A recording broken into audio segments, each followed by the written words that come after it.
The morning sun painted the sky purple over New Busan. Minho Kim stood on his office balcony, watching the city wake up below him. Children walked to school along clean streets. Farmers drove their trucks toward the green fields outside town. Everything looked perfect and peaceful. Minho was the colony governor. He had been a soldier on Earth many years ago, but now he was just a man who loved this place. New Busan was home to 50,000 people. They had worked for 15 years to build something beautiful on this empty world. His wife, Sunny, walked onto the balcony carrying 2 cups of coffee. She was the chief engineer for the whole colony. Her hands were always dirty from fixing machines, but her smile was always bright. "Another beautiful day," she said, giving him a cup. "The best kind," Minho replied. He put his arm around her shoulders. "Remember when we first landed here? Just rocks and dust everywhere. And now look at it." Sunny pointed toward the farms. "Daiho says this year's harvest will be the biggest yet." Daiho Choi was their agriculture director. He was a quiet man who talked more to plants than people, but he had magic hands with growing things. The colony's food was so good that other worlds wanted to buy it. The communication center buzzed to life in Minho's office. Nari Song's voice came through the speakers. She was their communications officer, always listening to signals from other worlds.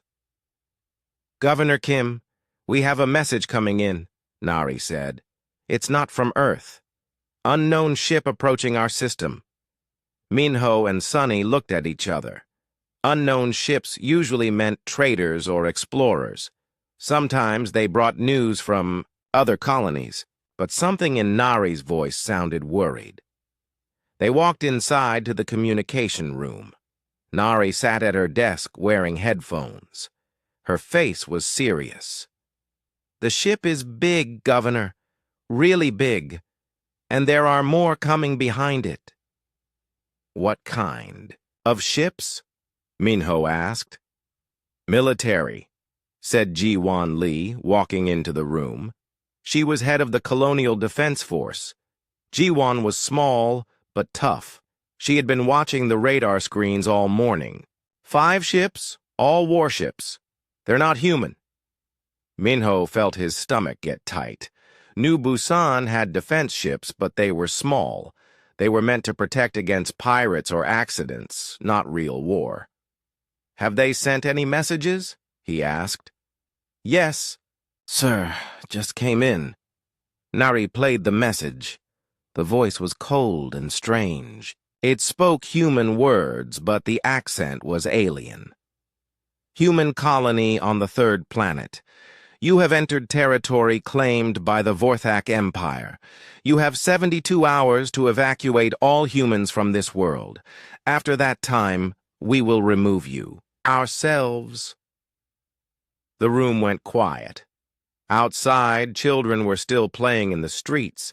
People were going to work, making plans for dinner, living their normal lives. None of them knew that strangers from another world wanted to take their home away. "Who are the Vorthak?" Sunny asked. "I've heard of them," Ji-Won said. "Military species. They believe they own whatever they can take. We're outside their known territory, but maybe they've expanded." "Can we fight them?" Minho asked. Ji-Won shook her head. 5 warships? Against our patrol boats? We'd last maybe 10 minutes. "Then we evacuate," Minho decided. 50,000 people in 72 hours. It's possible if we start now. "Where would we go?" Sunny asked. "Our transport ships can't carry everyone, and the nearest human world is 3 weeks away." Minho walked to the window. Down in the streets, Boram Han was teaching her class outside the school. The children sat in a circle, listening to her read a story. In the market, Sang-Min Yoon was buying vegetables for his family. These people had built lives here. They had homes, friends, dreams. Send a message to Earth, he told Nari. Tell them what's happening. Maybe they can help. Sir, Earth is 6 days away by communication. Even if they send help immediately, it won't arrive for weeks. Send it anyway. Nari began typing the message. Her fingers moved quickly across the keyboard. What should I tell them? Tell them we need help. Tell them the Vorthak want our world. Tell them we don't want to leave our home. While Nari worked, Minho called a meeting with the colony leaders. They gathered in the main conference room. Daeho came from the farms, still wearing muddy boots. Wonho Park came from the factories. Hyeji Im came from the hospital. All of them looked scared. The Vorthak want us gone in 3 days, Minho explained. We need to decide what to do. We could try to negotiate, suggested Wonho. Maybe offer to share the planet. I tried that, Nari said from her communication station. They won't answer any messages except to repeat their demand. What about hiding? Asked Hyeji. The mountains have caves, the forests are thick. 50,000 people can't hide, Jiwon said. And if they have military scanners, they'll find us anyway. Daeho spoke quietly. This is our home. My children were born here. They've never seen any other world. Everyone nodded. Many families had children born on New Busan. This was the only home those kids knew. We could evacuate some people, Sunny suggested. The children first. Send them to the nearest human colony. That's 1,800 children, said Hyeji. Our biggest transport ship holds 300 people. So we make 6 trips, Minho said. In 72 hours? Impossible. Each trip takes 20 hours just to reach the jump point. The math was cruel. Even if they started immediately, they could only save a few hundred people. The rest would have to face whatever the Vorthak planned to do. Maybe they're bluffing, Wonho said hopefully. Maybe they just want to scare us. I've been reading about the Vorthak, Nari said. They don't bluff. When they say they'll remove people, they mean it. What does that mean exactly? Asked Daeho. Nobody wanted to answer that question. Minho looked around the table at these good people. They had worked so hard to build something beautiful. New Busan had schools and hospitals and parks. It had theaters and restaurants and quiet neighborhoods where children played safely. It was everything humans dreamed of when they looked up at the stars. We'll send the message to Earth, he decided. And we'll prepare to evacuate as many people as possible. But we won't just give up our home without trying to save it. What can we do against 5 warships? Jiwon asked. I don't know yet, but we have to try something. As the meeting ended, people began making plans. The transport ships started preparing for emergency flights. Families began deciding who would go and who would stay. It was the hardest choice anyone had ever made. Outside, the purple sun was setting. Tomorrow would bring another beautiful day on New Busan, but it might be one of the last days this world would ever see humans walking its streets, working its farms, or laughing in its schools. The Vorthak ships moved closer through space, cold and silent as death itself. The 72 hours passed like a bad dream. Families packed their most important things into bags. Children cried because they didn't understand why they had to leave their toys behind. Parents tried to smile while their hearts broke. Minho, Kim stood in the colony's command center, watching the clock. 6 hours left, then 5, then 4. The transport ships had managed to take 800 people to safety, mostly children and their mothers. It wasn't enough, but it was something. Any word from Earth? He asked Nari Song. The message should arrive in 2 more days, she replied. But even if they send help immediately, it won't get here for weeks. Sir, Ji-Wan Lee called from her station. The Vorthak ships are moving into attack position. On the main screen, 5 huge ships hung in space above New Busan. They were dark, gray, and covered in weapons. Each ship was 10 times bigger than the colony's largest defense vessel. Are our people ready? Minho asked.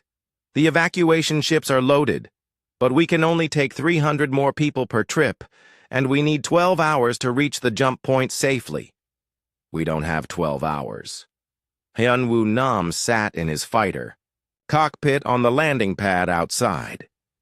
He was the youngest pilot in the Colonial Defense Force, only 22 years old. His hands shook as he checked his weapons systems. His little fighter had 2 missiles and a plasma cannon. The Vorthak ships had enough firepower to destroy cities. All pilots, this is base command. Ji-Wan's voice came through his radio. Remember, your job is not to win. Your job is to buy time for the evacuation ships. Hyunwoo looked across the landing pad at the other 5 fighters. 6 small ships against 5 giant ones. It would be over quickly. Understood, Command. We'll do our best. In the colony's main school, Yoonji Han was reading to her class of 26 children. She had decided to stay with the kids whose parents couldn't leave. Someone had to keep them calm and safe. Once upon a time, she read, there was a brave little rabbit who lived in a beautiful forest. 8-year-old Minji raised her hand. Teacher Han, are the bad aliens really coming?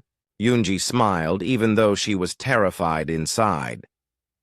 Don't worry about that now. Let's just enjoy our story.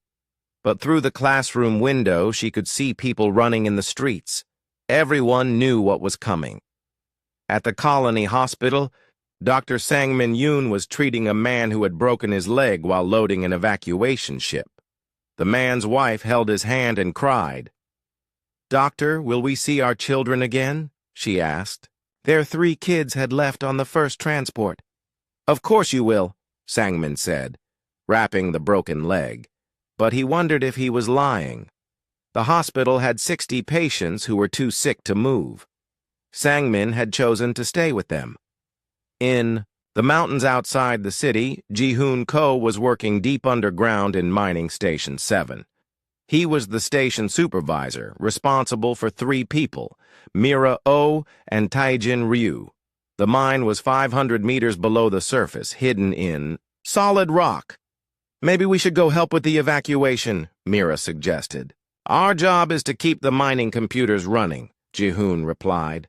The colony needs the metal deposits recorded, even if things go wrong. None of them wanted to say what they were really thinking. If the colony was destroyed, maybe they could hide in the deep mine. Maybe they could survive. Above ground, the deadline arrived. Minho Kim stood on his office balcony one last time. The city was almost empty now.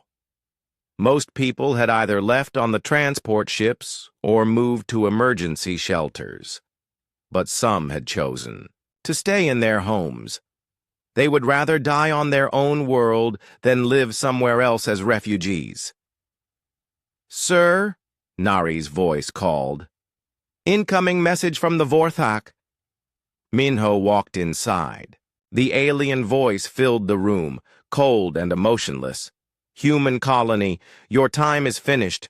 You have chosen to remain. Now you will be removed. This is Governor Kim. Minho spoke into the communicator. We are evacuating. We need more time. Please. Time is over. The first attack came without warning. Bright energy beams struck the colony's power station, turning it into a ball of fire. The lights went out across half the city. All fighters, launch now, Ji-Wan ordered. Hyunwoo Nam's fighter shot into the sky with the other 5 pilots. Below them, the city was already burning. The Vorthak ships hung in the air like metal mountains, firing down at anything that moved. "This is Nam," he spoke into his radio. "I'm going for the lead ship." "Negative, Nam. Stay in formation." But Hyun-woo was already diving toward the huge Vorthak vessel. His two missiles launched together, striking the ship's side. They exploded like tiny sparks against the massive hull. The ship didn't even slow down. A beam of energy reached out from the alien ship and touched Hyun-woo's fighter. The small craft vaporized instantly. "Nam is down," someone reported over the radio. One by one, the other fighters were destroyed. They bought maybe 10 minutes of time. It wasn't enough. The evacuation ships tried to launch, but the Vorthak were ready for them. Energy beams cut through the fleeing transports like knives through paper. Hundreds of people died in seconds, their ships falling back to the ground in pieces. In the school, Yoon-ji-han heard the explosions getting closer. She gathered the children in the basement, as far underground as possible. "We're going to play a quiet game," she told them. "We have to be very, very quiet." The children huddled together while the building shook above them. Through the thin basement ceiling, they could hear screaming and the sound of energy weapons. The hospital doctor Sang-min Yoon looked out the window and saw Vorthak soldiers landing in the streets. They wore heavy armor and carried weapons that glowed with deadly light. They were shooting everyone they saw, even people who tried to surrender. "Doctor," a nurse called, "what do we do?" "We take care of our patients," Sang-min said. "No matter what happens, we take care of our patients." The Vorthak soldiers kicked down the hospital doors. They walked through the halls, shooting the sick and wounded in their beds. When they reached Sang-min, he stood in front of his patients with his arms spread wide. "These people are hurt," he said. "They can't fight you, please." The soldier shot him without saying a word. All across New Busan, the same scene played out. The Vorthak didn't just want to take the planet, they wanted to remove every trace of human life. They destroyed homes, schools, hospitals, everything humans had built. In her basement, Yoon-ji-han heard footsteps above. The children pressed against her, trying to stay quiet. The footsteps stopped right above them. A beam of energy cut through the floor. Then another. The ceiling began to fall. "I love you all," Yoonja whispered to the children as the light came down. Deep underground, Ji-hoon-ko watched everything through the colony's security cameras. The mining station was connected to the main computer network, so he could see what was happening in the city. "Turn it off," Mira begged. "Please, just turn it off." But Ji-hoon kept recording. Someone had to witness what was happening. Someone had to remember. On his screen, he watched Vorthak soldiers hunt down the last survivors. They found people hiding in basements and caves. They killed anyone who tried to run. They showed no mercy to children, to old people, to anyone. By sunset, New Busan was silent. The Vorthak commander stood in the ruins of Governor Kim's office. His soldiers reported that all humans had been eliminated. The cleansing was complete. "Begin mining operations," the commander ordered. "Strip everything valuable from this world. Let no trace remain of the pest species." But deep underground, 3 humans still lived. Ji-hoon-ko had recorded everything. Every murder, every burned building, every dead child. The evidence was being transmitted to a secret relay station, and from there, slowly, to Earth. It would take 6 days for the message to arrive. 6 days for Earth to learn what had happened to New Busan. 6 days for humanity to see what the Vorthak Empire did to colonies that couldn't defend themselves. 6 days later, the message arrived at Earth's Deep Space Communications Center. The technician on duty was Seojin Park, a quiet woman who had been working the night shift for 3 years. She was used to routine reports from colonies and trading posts. But when this message started playing, she knew it was different. The first thing she heard was crying. A man's voice, broken and scared. "This is Ji-hoon Ko at New Busan Mining Station 7. If anyone receives this message, please know that our colony is gone. Everyone is dead. The Vorthak Empire came and they killed everyone." Seojin's hands shook as she turned up the volume. She had friends who worked on colony worlds. Her brother lived on New Tokyo, another human settlement. "I'm sending you the security camera recordings. You need to see what they did. You need to know." The video files began downloading. Seojin watched the first few minutes and then stopped. She had to call her supervisor immediately. Within an hour, the message was on Admiral Jisoo Kang's desk. Jisoo was the head of Earth Fleet Command, a tough woman who had served in the military for 30 years. She had fought pirates and helped evacuate colonies from natural disasters, but she had never seen anything like this. She sat in her office watching the recordings from New Busan. On her screen, she saw children running from energy weapons. She saw hospitals being destroyed with patients still inside. She saw Vorthak, soldiers hunting humans like animals. "Get me President Lim," she told her aide. "Right now." President Subin Lim was in a meeting with trade representatives when the call came. She was a diplomatic leader who preferred solving problems with words instead of weapons. But when she watched the New Busan recordings, her face turned hard as stone. "How many people?" she asked Admiral Kang. 50,000, Madam President. An entire colony. Men, women, children, all dead. And the Vorthak? They're still there, mining the planet. They sent a message claiming the world was always theirs by right of conquest." President Lim was quiet for a long time. Then she spoke in a voice that her staff had never heard before. "Call an emergency session of the United Earth Council. Full. Military alert. And get me Dr. Changmin Wu." Dr. Wu was Earth's top scientist for stellar physics. He spent most of his time in a laboratory, working on theories that other people said were impossible. He was a small, gentle man who had never hurt anyone in his life. When the government car came to get him, he was feeding fish in his home aquarium. He liked watching the fish swim peacefully in their tank. It reminded him that some things in the universe were simple and calm. "Dr. Wu, we need you in the capital immediately," the driver said. "Is this about my research funding? Because I've told them the Stellar Disruption Project needs more time." "Sir, this is about New Busan Colony." Changmin had never heard of New Busan, but something in the driver's voice made him pack quickly. At the United Earth Council, representatives from every human world gathered in emergency session.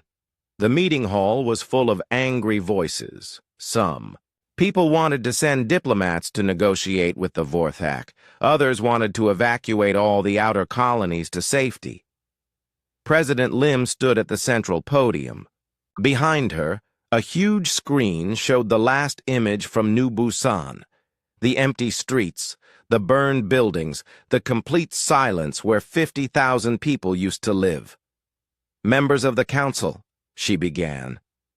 6 days ago, the Vorthak Empire murdered an entire human colony. They killed children in schools. They shot doctors who were trying to help patients. They hunted down people who tried to surrender. The hall went quiet. Some of you will say we should negotiate. Some will say we should be careful not to make the Vorthak angry. I understand those feelings, but I want you to imagine something. She pressed a button, and the screen changed. Now it showed pictures of children from New Busan. Kids playing in parks, learning in schools, celebrating birthdays. Imagine these were your children. Imagine these were your grandchildren. Now imagine them being hunted through the streets like animals. A representative from Mars Colony stood up.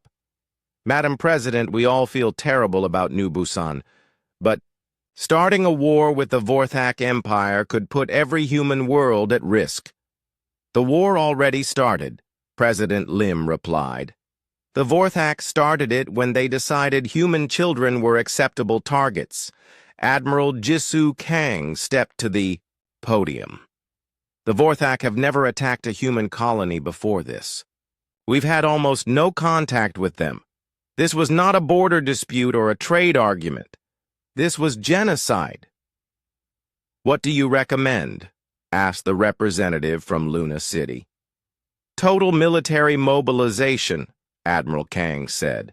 Every ship, every soldier, every weapon we have. Against an empire that controls dozens of star systems? The Mars representative was shocked. That's suicide. Maybe. But if we do nothing, what happens when they attack the next colony? What happens when they decide Earth itself needs to be cleansed of humans? Dr. Changmin Wu was sitting in a small side room, still confused about why he was there.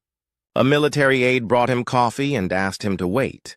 Through the door, he could hear the angry voices from the main hall. Finally, Admiral Kang came to get him. Dr. Wu, thank you for coming. We need to talk about your stellar disruption research. Admiral, I must tell you, the project is purely theoretical. The mathematics work, but we've never tested it on a real star. Could you test it? Well, yes, but why would we want to? The process would completely destroy a solar system. It would create a small black hole that would consume everything within billions of kilometers. Admiral Kang was quiet for a moment. Dr. Wu, have you heard about New Busan? No, should I have? She showed him the recordings. Changmin watched children running from alien soldiers. He watched hospitals being destroyed. He watched humans being murdered just for existing. When the recording ended, he was crying. They killed all of them, he whispered. All of them, including children who had never hurt anyone in their lives. But why? Because they could. Because humans were in their way. Because they thought we would be too weak to stop them. Changmin looked at the blank screen where the horrible images had been playing. In his home aquarium, fish swam peacefully in clean water. But in the universe outside, there were creatures that killed children for no reason except greed and power. How long would it take to build the stellar disruption device? He asked quietly. Our best engineers say 6 weeks working around the clock. And you want to use it against the Vorthak? Dr. Wu, I want to make sure that no one in this galaxy ever thinks they can murder human children and get away with it. The old scientist nodded slowly. He thought about the fish in his aquarium, swimming safely because someone protected them from predators. Maybe humans needed protection too. I'll need a team of 50 physicists and access to the military construction. Facilities. Done. And, Admiral, when we do this, there's no taking it back. An entire star system will be gone forever. I know, Doctor. But 50,000 people are already gone forever. We can't bring them back. All we can do is make sure it never happens again. In the main council chamber, President Lim was calling for a vote. All those in favor of activating the Terra Defense Protocol? Hands went up around the room. Not all of them, but most. Enough. The motion passes. As of this moment, Earth and all human worlds are on full military alert. Admiral Kang, you have complete authority to organize our response. Admiral Kang stood and looked around the room at the faces of humanity's leaders. Some looked scared. Some looked angry. All of them looked determined. The Vorthak Empire thinks they can murder our people and we'll just accept it. They think mercy is weakness. They think humans are too soft to fight back properly. She paused, thinking about the recordings from New Busan. They're about to learn how wrong they are. Fleet Admiral Min-Seok Jang had commanded ships for 25 years, but he had never seen anything like this. 500 human warships moved through space in perfect formation. Earth had built this fleet over decades, preparing for the day they might need to defend their colonies from hostile aliens. That day had come. Min-Seok stood on the bridge of the ESS Retribution, the largest ship humanity had ever built.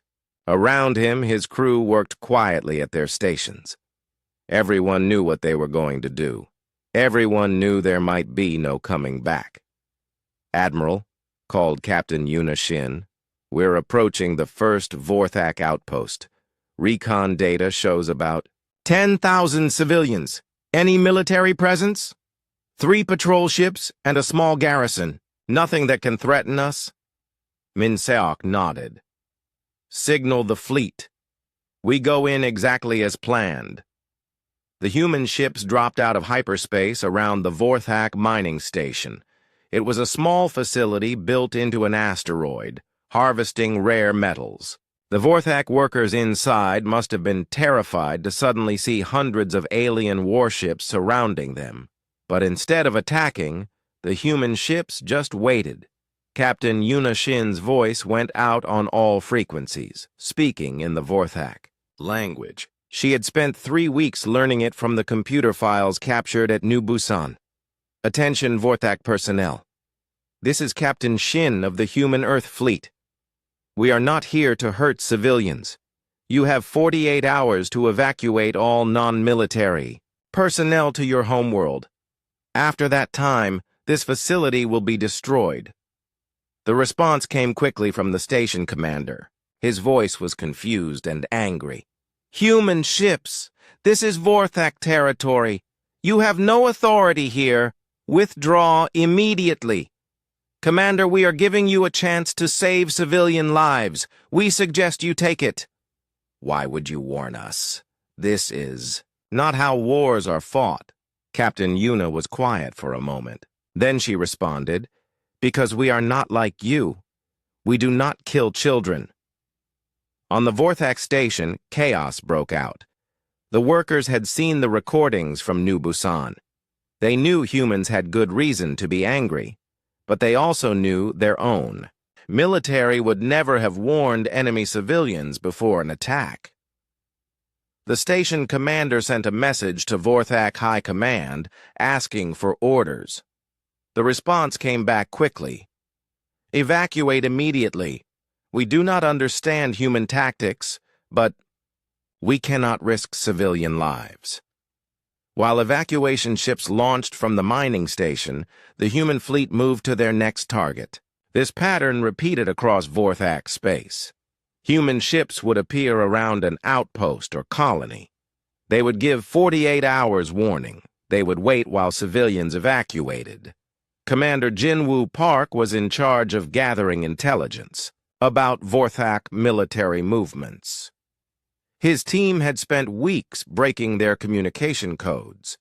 Now they could listen to every message the Vorthak military sent. "Admiral," he reported to Min-Seok, "the Vorthak High Command is very confused. They keep asking their field commanders why we're warning civilians. What are the commanders saying? Most of them think it's a trap.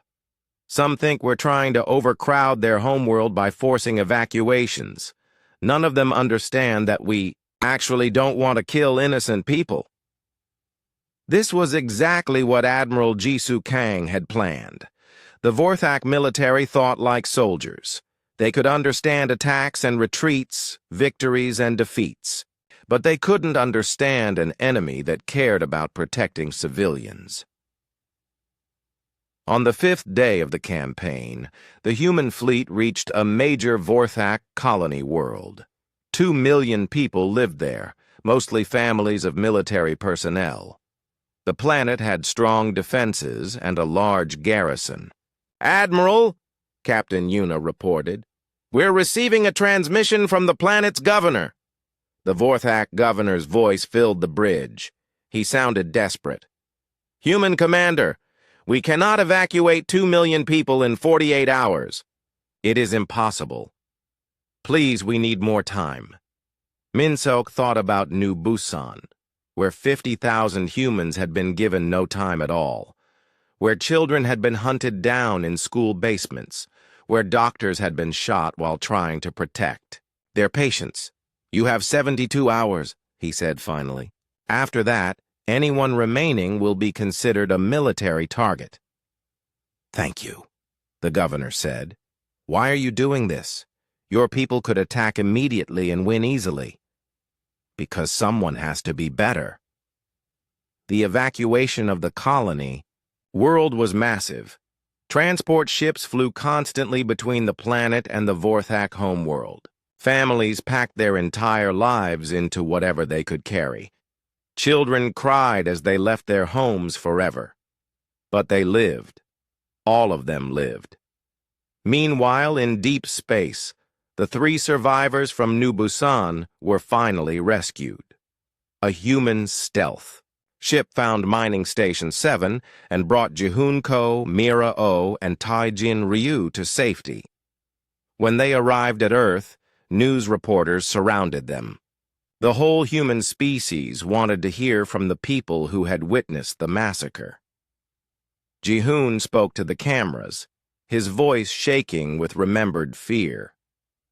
"They didn't just kill us. They enjoyed it. I watched through the security cameras as they hunted down children who were trying to hide. They shot doctors who were helping patients. They destroyed everything humans had built, just because they could." The interviews were broadcast across all human worlds. People who had been unsure about the war suddenly understood why it was necessary. Volunteers flooded military recruiting stations. Factories began working day and night to build weapons and ships. Agent Suyeon Im was in charge of human intelligence operations inside Vorthak space. She had agents on dozens of worlds, gathering information about military positions and civilian populations. "The Vorthak are pulling all their fleets back to defend the homeworld," she reported to Admiral Kang. "They're abandoning their outer territories to concentrate their forces." "Are they evacuating those territories?" "Yes. That's the strange part. They're following our pattern. Military personnel are moving civilians to safety before they retreat." Admiral Kang smiled. "They're learning." "Ma'am?" "They're learning that in a war with humans, civilians matter. They're starting to think like we think." This was the real purpose of the campaign. Yes, the human fleet was destroying Vorthak military facilities and industrial centers. But more importantly, they were teaching the galaxy a lesson about how civilized species fought wars. After 3 weeks, the human fleet had cleared all Vorthak territory except their home system. Hundreds of thousands of alien civilians had been safely evacuated. Not one had been killed by human weapons. The Vorthak military was learning that humans fought differently than anyone else in the galaxy. They were learning that humans could be more merciful than expected. They were about to learn that humans could also be more terrible than imagined. Fleet Admiral Minseok Jang called a meeting of all ship captains. They gathered in the Retributions. "Main conference room, 500 of Earth's best naval officers. The evacuation phase is complete," he announced. "All Vorthak civilians are safe on their homeworld. Now we move to the final phase." Captain Yuna raised her hand. "Sir, what about the civilians on the homeworld itself?" "Dr. Wu's device is nearly ready. When we use it, the entire star system will be destroyed. Every planet, every moon, every space station. There's no way to evacuate the homeworld." The room was silent. Everyone understood what this meant. "Sir?" asked Captain Taejin Kim. "Are we really going to kill millions of innocent people?" Min-seok looked around the room at these good people, these professional soldiers who had spent weeks protecting alien civilians from harm. The Vorthak homeworld has a population of 4 million. Most of them are non-combatants. Families, children, old people. He paused. But New Busan also had families, children, and old people. The difference is that we're giving the Vorthak government a choice. What choice? Surrender completely, give up their military and accept human oversight of their government, or refuse and face the consequences. And if they refuse, then we make sure that no other species in this galaxy ever thinks they can commit genocide against humans and survive. The captains understood. This was about more than revenge. This was about making sure New Busan never happened again to anyone. Anywhere, the human fleet moved toward the Vorthak homeworld, carrying with them the power to destroy stars. The Vorthak homeworld hung in space like a blue jewel. It was beautiful, with white clouds swirling over green continents and sparkling oceans. 4 million people lived there, going about their daily lives. They had no idea that 500 human warships were moving toward their star system. Fleet Admiral Min-seok Jang stood on the bridge of the ESS Retribution, watching the planet grow larger on the screen. In a few hours, his fleet would arrive. Then the Vorthak government would have to make the most important decision in their species' history. "Admiral," reported Commander Jin-Woo Park, "we're detecting massive military activity around the planet. They have 300 warships in defensive positions, plus orbital defense platforms and planetary shield generators. Are there any civilian transports trying to leave?" "No, sir. It looks like they're planning to fight." Min-seok wasn't surprised. The Vorthak were a warrior culture. They believed strength was the only thing that mattered. They probably couldn't. Imagine surrendering to a species they had tried to exterminate. Dr. Chang-Min Woo was in the ship's main laboratory, making final adjustments to the stellar disruption device. It was a strange machine, covered in complex equations and connected to the ship's power systems by thick cables. "Doctor," asked his assistant, "are you sure this will work?" "The mathematics are perfect," Chang-Min replied. "When we fire this device at the star, it will destabilize the nuclear fusion in the core. The star will collapse into a black hole within 6 hours. And then, everything in this solar system will be pulled into the black hole. Planets, moons, space stations, everything. It will all be gone." The assistant was quiet. "How many people will die?" Chang-Min stopped working and looked at him. 4 million Vorthak. And 500,000 humans in our fleet, because we'll be too close to escape the black hole's gravity. "We're going to die too?" "Yes." Admiral Jang was very clear about that. "If we use this weapon, none of us go home." The assistant seemed shocked. "But sir, why would we sacrifice ourselves?" "Because 50,000 people died on New Busan. Because somewhere in this galaxy, there might be another species planning to attack human colonies. When they hear what happened here, they'll know that humans will do anything to protect their people, even die for them." Across the fleet, similar conversations were happening on every ship. The human crews knew this was a one-way mission. But nobody asked to go home. Nobody complained. They all understood what they were fighting for. Captain Yuna Shin was preparing her ship for the coming battle. The ESS Seoul was a heavy cruiser with a crew of 800.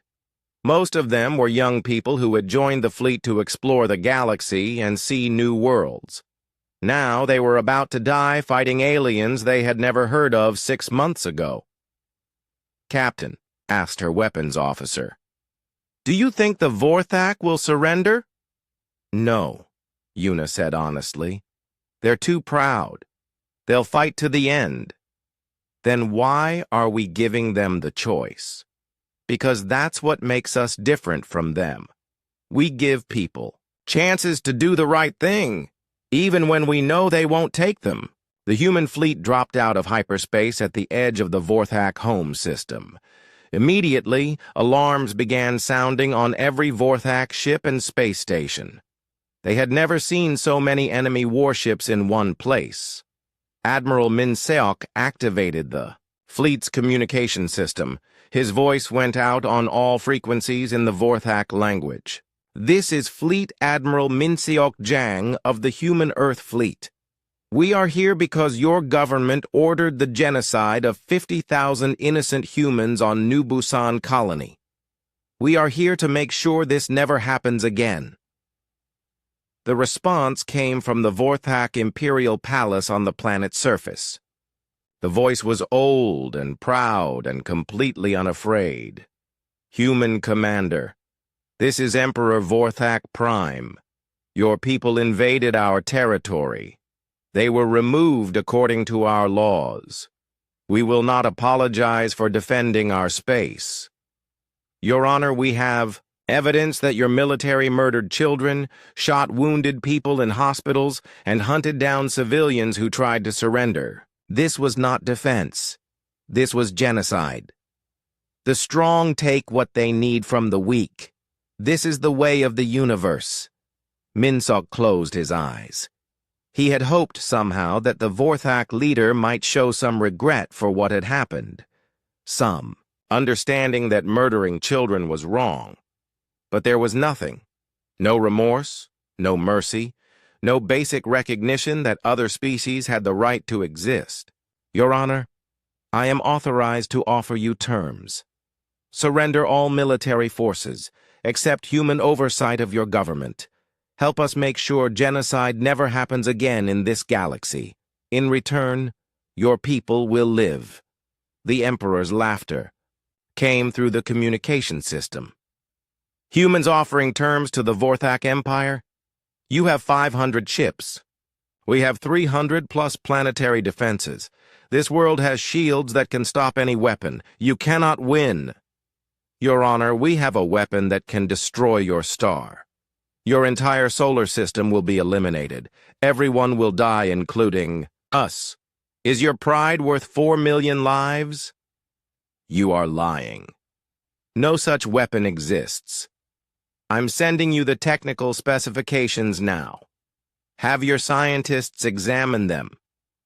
There was a long silence. Min Seok imagined Vorthak scientists looking at Dr. Wu's equations, realizing that humans had found a way to kill stars themselves.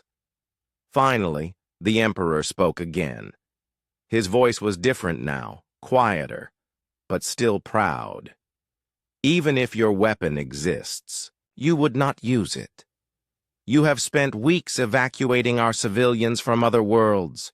You care too much about innocent life to commit genocide." "Your Honor, you are right that we care about innocent life. But you murdered 50,000 humans, including children. If we let you live, other species will think humans are too weak to protect themselves. More colonies will be attacked. More children will die.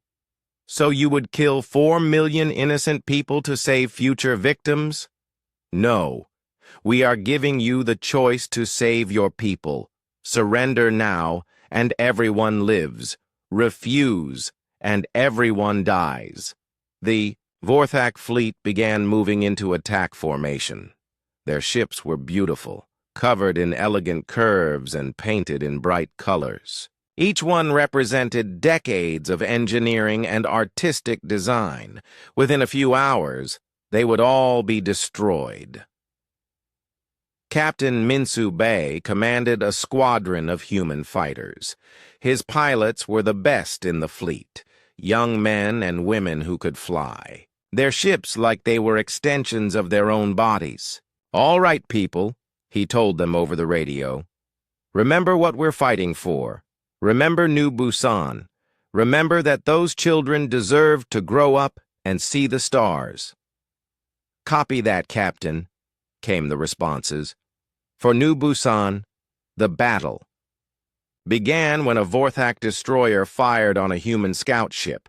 The small ship exploded in a ball of fire, and suddenly the space around the planet was full of energy beams and missiles. The human fleet fought like they had trained for decades. Captain Yuna's cruiser worked with 2 destroyers to take down a Vorthak battleship. Commander Jemin Lee's torpedo squadron punched through the planetary shields and started destroying the orbital defense platforms. But the Vorthak fought bravely too. Their ships were fast and their weapons were powerful. They knew they were defending their homeworld, their families, their entire civilization. The battle raged for 6 hours. Ships exploded on both sides. Thousands of people died in the cold vacuum of space. But slowly, the human fleet was winning. "Admiral," reported Captain Yuna, "Vorthak fleet strength is down to 40%. Their shields are failing. Any sign of surrender?" "No, sir. If anything, they're fighting harder." Fleet Admiral Minsok looked at the tactical display. Half the Vorthak fleet was destroyed. The planetary defenses were nearly gone. In another few hours, the human fleet could land troops on the planet and force a surrender, but that wasn't the mission. The mission was to send a message to the entire galaxy. "Dr. Wu," he called over the intercom, "is the stellar disruption device ready?" "Yes, Admiral. We can fire at any time." "All ships, this is Admiral Zhang. Prepare for final transmission to the Vorthak Emperor." Once again, his voice went out on all frequencies. "Your Honor, your fleet is defeated. Your defenses are destroyed. This is your last chance to surrender and save your people." The Emperor's response came immediately.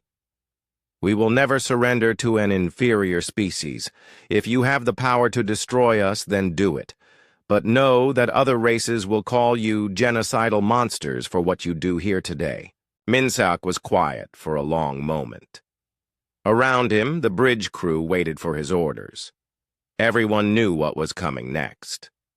"Your Honor," he said finally, "you are wrong about one thing. When other species hear about this, they won't call us monsters. They'll learn that attacking human civilians has consequences. They'll learn that we will do anything, pay any price, to protect our people." He turned to Dr. Wu. "Fire the device." Dr. Changmin Wu's hands shook as he entered the final activation code. The stellar disruption device hummed with power, drawing energy from every reactor on the ESS Retribution. Around him, his team of scientists watched in silence. They were about to do something that had never been done before in the history of the galaxy. They were about to kill a star. "Device is ready, Admiral," Changmin reported. Fleet Admiral Minseok Jang looked around the bridge one last time. These people had followed him across the galaxy to fight for justice. Now they were all going to die together, 500,000 humans sacrificing themselves to send a message to the universe. "Fire," he ordered.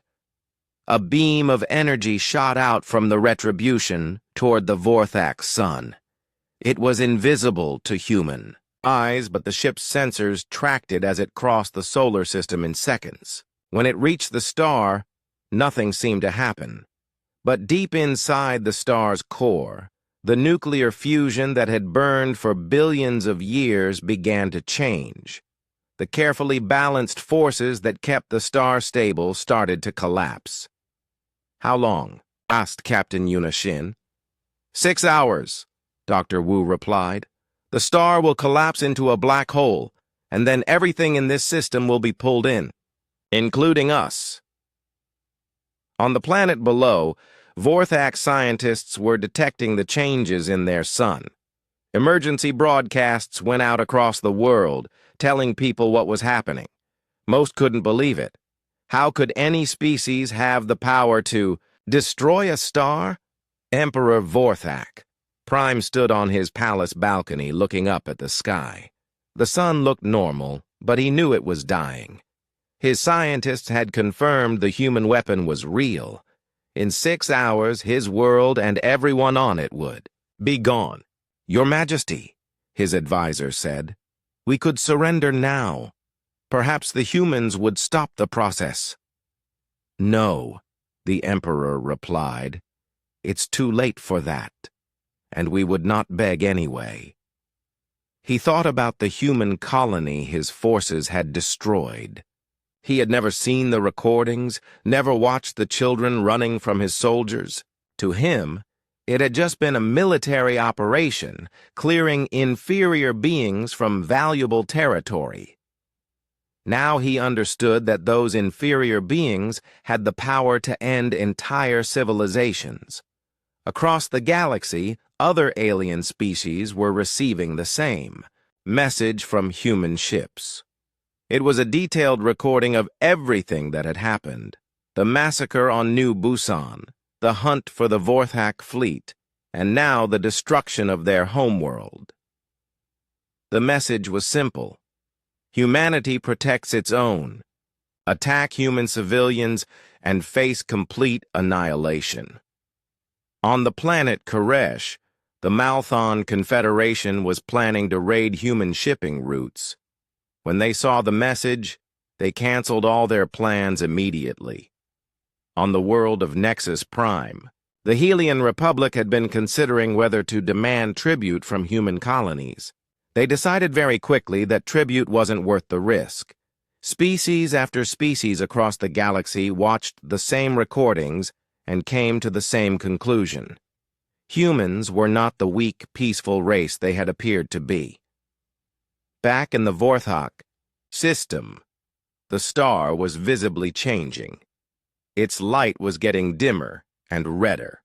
Solar storms erupted from its surface, sending waves of radiation across the planets.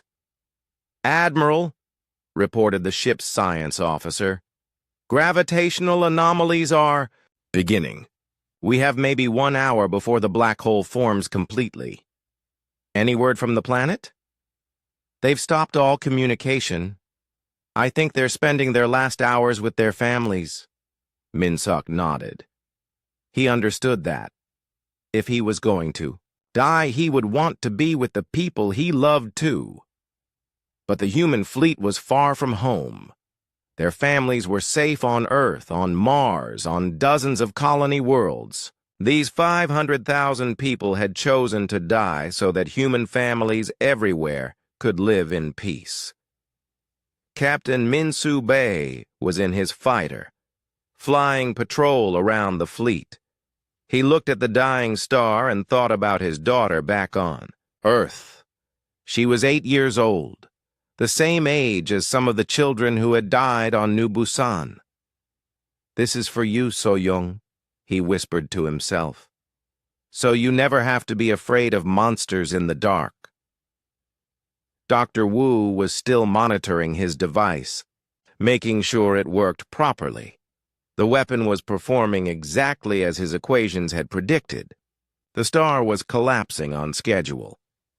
His assistant asked, "Doctor, do you regret building this weapon?" "No," Changmin said. "I regret that it was necessary. I regret that there are beings in this universe who murder children for sport. But I don't regret stopping them." On Earth, Admiral Jisoo Kang was watching the reports from the Vorthak system. The entire planet was holding its breath, waiting to see what would happen to their fleet. President Subin Lim stood beside her in the command center. "Admiral, was there really no other way?" "Madam President, we could have invaded their homeworld and occupied it. We could have executed their government and taken control of their people. But that would have made us conquerors, not liberators. And this makes us what? This makes us the species that other aliens will think twice before attacking. The Vorthak star had shrunk to a tiny point of incredibly dense matter. Its gravitational pull was becoming stronger every minute. The planets in the system were being pulled out of their orbits, spiraling toward the growing black hole. "All ships," Admiral Minselk announced. "It has been an honor serving with you. History will remember what we did here today. Our sacrifice will protect human children for generations to come." The responses came from every ship in the fleet, 500 captains and 500,000 crew members all facing death together. For humanity, for New Busan, for the children we'll never see grow up. Captain Yuna Shin was with her crew on the bridge of the ESS Seoul. They were all young people who had joined the fleet to explore the stars and see wonders beyond imagination.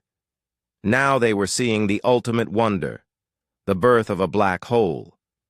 "Captain," asked her navigation officer, "what do you think it feels like?" "I don't know," Yuna replied honestly. "But I know we'll find out together." The Vorthak homeworld was the first to go. The beautiful blue planet with its white clouds and green continents stretched like taffy as the black hole's gravity pulled it apart. 4 million people died in seconds, along with billions of years of evolution and thousands of years of civilization. The other planets followed, rocky worlds and gas giants, all consumed by the hungry darkness at the center of the system. Then, it was the fleet's turn. The human ships had been built to explore the galaxy, to carry people to new worlds and bring back news of wonders beyond Earth's sky. Now they were being pulled into a gravitational well so deep that not even light could escape. "This is Fleet Admiral Minseok Jang," he broadcast on all frequencies, knowing that the message would reach Earth in 6 days. "To our families, to our friends, to all humans everywhere, we go into darkness so that you can live in light. Remember New Busan. Remember that freedom has a price. Remember that we paid it gladly." The ESS Retribution was the last ship to be consumed. As it fell toward the event horizon, time seemed to slow down. The crew had a few final moments to think about what they had accomplished.